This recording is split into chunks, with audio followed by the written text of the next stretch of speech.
क्या यार, second semester चल रहा है और अब मेरा पढ़ाई करने का मन नहीं करता। क्यों, ऐसा क्या है जो तेरा पढ़ाई करने का मन नहीं करता? कॉलेज में हम इतनी हॉट हॉट लड़कियां हैं, फिर भी सभी लड़के एक ही लड़की को देखते हैं। अच्छा ऐसा है क्या? मुझे तो पता ही नहीं था। कौन है वो खुशनसीब जिसे पूरा कॉलेज देखता है? कहीं तुम मेरी बात तो नहीं कर रही हो? शक्ल देखी है तुमने अपनी? अरे तुम्हारी बात नहीं कर रही हूँ मैं, उसकी बात कर रही हूँ। Richa, Richa the famous girl in this college. Oh अच्छा, तुम उस लड़की की बात कर रही हो जो बहुत ज्यादा अमीर है? आई थिंक खुराना की बेटी। हाँ बहन, मैं उसी की बात कर रही हूँ। सभी लड़के उसी के पीछे लट्टू हैं। उसका मुकाबला तो हम भी नहीं कर सकते, लेकिन मैंने सुना है कि वो हमारे कॉलेज के चंपू लड़के के पीछे पागल है। चंपू नहीं, उसका नाम शौर्य है। वो बहुत डिसेंट और बेचारा बहुत गरीब है। गरीब कुछ नहीं होता। अरे वो तो फायदा उठाने वाला लग रहा है, मुझे जानबूझकर अमीर लड़की को फंसा रहा है। तभी वहां ऋचा की सहेलियां आ जाती हैं। अगर तुम लोगों को अपनी जान प्यारी है तो यहाँ से चली जाओ, क्योंकि हम अपनी सहेली ऋचा की चुगलियां तुम दोनों के मुंह से सुनना नहीं चाहते। श्वेता के इतना कहते ही वो दोनों वहां से चली जाती हैं। तभी ऋचा आती है। क्या हुआ, सब कुछ ठीक तो है? हमारे होते हुए कोई प्रॉब्लम हो ही नहीं सकती। चलो क्लास लेने चलते हैं। अच्छा पहले ये तो बताओ, शौर्य आज कॉलेज में आया है? हाँ हाँ, आज वो भी कॉलेज आया है। आज तो मैं उसे प्रपोज कर ही दूंगी। इस तरह कॉलेज खत्म होने के बाद जब सब अपने घर के लिए जा रहे होते हैं, पीछे अपनी बड़ी सी कार में बैठकर खुली सड़क पर शौर्य का रास्ता वो रोक लेती है। अरे मेरा रास्ता क्यों रोका है ऋचा तुमने? कोई मदद चाहिए क्या? शौर्य, दरअसल मुझे तुमसे कुछ कहना था। ये हमारा फाइनल ईयर है और मैं अपने दिल की बात कहना चाहती थी। दरअसल मैं तुमसे बहुत प्यार करती हूँ, तुमसे शादी करना चाहती हूँ। अरे पागल हो गई हो? मैं बहुत गरीब हूँ, तुम्हारे लायक नहीं हूँ। तुम मुझसे बहुत आगे हो, बहुत अमीर हो। मैं तुम्हारा मुकाबला नहीं कर सकता। प्यार में अमीर और गरीब कहाँ से आ गया? मैं तुमसे सच में बहुत प्यार करती हूँ। मैं तुम्हारे बिना किसी और की नहीं होना चाहती। मुझे मना मत करो। क्या तुम मुझसे प्यार नहीं करते? मैं तुम्हें पसंद बहुत करता हूँ, कहीं ना कहीं प्यार भी करता हूँ, पर इस प्यार की कोई मंजिल नहीं। तुम मेरा हाथ तो थामो, सब कुछ ठीक हो जाएगा। मैं तुम्हारे साथ गरीबी में भी खुशी से रह लूंगी। ऋचा ऐसा कहकर शौर्य का हाथ पकड़कर उसे अपने घर ले आती है, जहां वो उसे अपने अमीर बाप से मिलवाती है। डैड, ये शौर्य है। शौर्य, ये मेरे डैड है। डैड, मैं शौर्य को पसंद करती हूँ। अच्छा तो ये बात है। तो बेटा तुम कितना कमाते हो? कौन सी एमएनसी कंपनी में जॉब करते हो? जी मैं अभी ग्रेजुएशन कर रहा हूँ। ग्रेजुएशन के बाद विदेश जाने का कोई प्लान? कौन सी कंट्री में जाओगे, कहाँ कैसे रहोगे? अमेरिका ऑफ ऑस्ट्रेलिया या लंदन? तुम्हें पता है ऋचा की आगे की पढ़ाई में ऑस्ट्रेलिया से करवाने वाला हूँ। डैड, आप ये सब क्यों बोल रहे हैं? मैंने आपको सब कुछ समझाया था ना। ये दो कौड़ी का आदमी तुम्हें कभी खुश नहीं रख सकता ऋचा। मेरी बात मानो, इसका ख्याल अपने दिमाग से निकाल दो। मैं तुम्हारी ऑस्ट्रेलिया की टिकट करवा दी है, अब आप आगे की पढ़ाई वहीं से करेंगे। नहीं डैड, मैं शौर्य से प्यार करती हूँ और उसी से शादी करूंगी। अगर आपको ये रिश्ता मंजूर नहीं है तो ना सही। ऋचा ऐसा कहकर शौर्य का हाथ पकड़ती है और उसे अपने महल जैसे घर से बाहर ले आती है।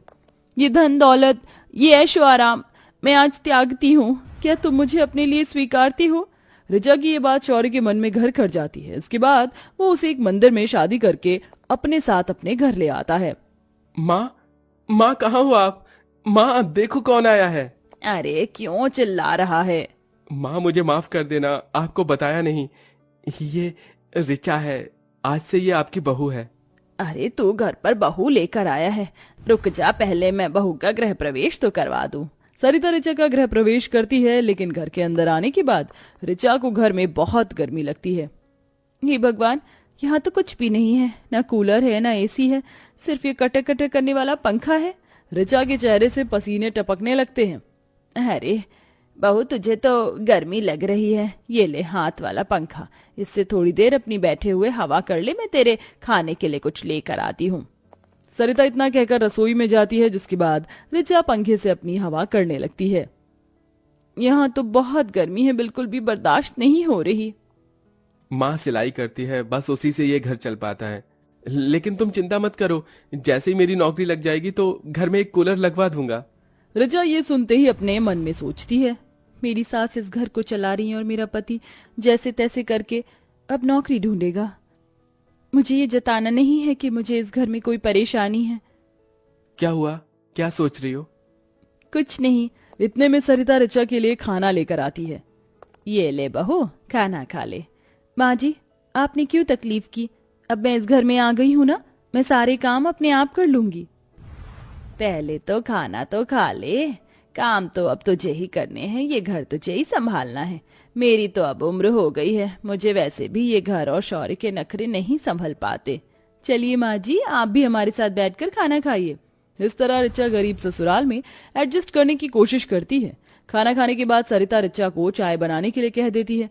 अब ऋचा को चूल्हे पर आग जलाकर चाय बनानी थी।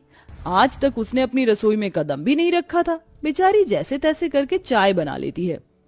मैं जानती हूँ तुम अमीर घर से हो और तुम्हें गरीब घर में एडजस्ट होने में थोड़ा सा समय लगेगा, लेकिन मैं तुम्हें सब कुछ सिखा दूंगी, आखिर तुम मेरी बहू हो। इस तरह सरिता पहले तो हर एक काम ऋचा को बहुत अच्छे से सिखाती है, जिसके बाद ऋचा इस काम को बहुत अच्छे से खुद ही करती है, जैसे मटके में नदी किनारे से पानी लेकर आना, आंगन में कपड़े धोना और चूल्हे पर खाना बनाना। सभी काम करने के बाद रात को जब ऋचा एक पंखे के नीचे सोया करती तो उसे बहुत बेचैनी होती। बहुत गर्मी है, थोड़ी देर बाहर टहल लेती हूँ, ठंडी हवा लगेगी तो थोड़ा आराम मिलेगा। ऋचा ऐसा सोचकर घर के बाहर टहलने लग जाती है। अपने पास में ऋचा को ना देखकर शौर्य भी नींद से जाग जाता है और बाहर आ जाता है। बस थोड़ा समय और रुक जाओ, सारी परेशानियां दूर हो जाएंगी। कुछ देर ठंडी हवा लेने के बाद वो वापस घर में आ जाते हैं। वहीं दूसरी तरफ अगले ही दिन उनकी इस गरीबी की खबर शेखर को उसके नौकर द्वारा मिल जाती है। अरे कैसे जल्लाद बाप हो आप, आपको अपनी बेटी का दुख नहीं दिखाई देता? अरे पलकों पर बिठाया था अपनी राजकुमारी को मैंने, कभी नहीं सोचा था कि वो इतनी मेहनत भी होगी। शोभा, अब मुझे और बर्दाश्त नहीं हो रहा, मुझे अपनी बेटी से मिलने जाना है। साथ में कुछ लेकर भी चलेंगे।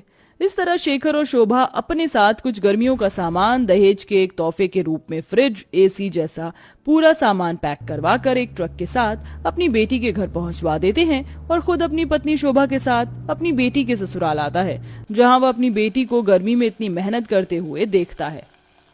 अरे पिताजी, आप मेरे ससुराल में पहली बार आए हैं, चलिए मैं आपके लिए कुछ अच्छा बनाती हूँ। ऋचा अपने माता और पिता के लिए अपने ही हाथों से सत्तू का शरबत बनाती है। हमारी नन्ही सी राजकुमारी इतनी बड़ी कब हुई पता ही नहीं चला।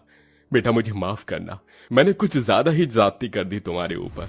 मुझे ऐसा नहीं करना चाहिए था, मुझे समझना चाहिए था तुम्हारे प्यार के बारे में। हाँ बेटी, हम माँ बाप से जो भूल चूक हुई उसे माफ कर दो, मुझे आपसे कोई गिला शिकवा नहीं। तभी घर में शौर्य आता है। अरे ये बाहर इतना सारा फर्नीचर का सामान, फ्रिज, एसी, कूलर, पंखा, ये सब कौन लेकर आया है? बेटा ये मैं लेकर आया हूं तुम लोगों के लिए। हाँ मैं समझ सकता हूं, लेकिन मुझे इन सब की जरूरत नहीं है, मैं खुद कमाकर खरीद सकता हूं। ये दहेज नहीं है बेटा, इसे इनकार मत करो। बस मेरे प्रति मेरी बेटी के लिए थोड़ा सा प्यार है। मैं जानता हूं तुम बहुत मेहनती हो और तुम ये सब खुद कमा सकते हो, पर प्यार से दिया हुआ तोहफा मना नहीं करते बेटा। शौर्य अपनी पत्नी ऋचा की तरफ देखने लगता है। ऋचा पल के झुकाकर उसे इशारा कर देती है, जिसके चलते शौर्य उसके पिता के लाए हुए गर्मी के दहेज को स्वीकार कर लेता है। इसी के चलते उनके घर में कूलर, फ्रिज, एसी, पंखा लग जाता है। वहीं शहर में शौर्य को अपनी कंपनी में मैनेजर की पोस्ट के लिए वो रख लेता है। धीरे धीरे उसकी सारी परेशानियां खत्म हो जाती हैं और वह अपनी पत्नी और माँ के साथ खुशी खुशी रहने लगता है।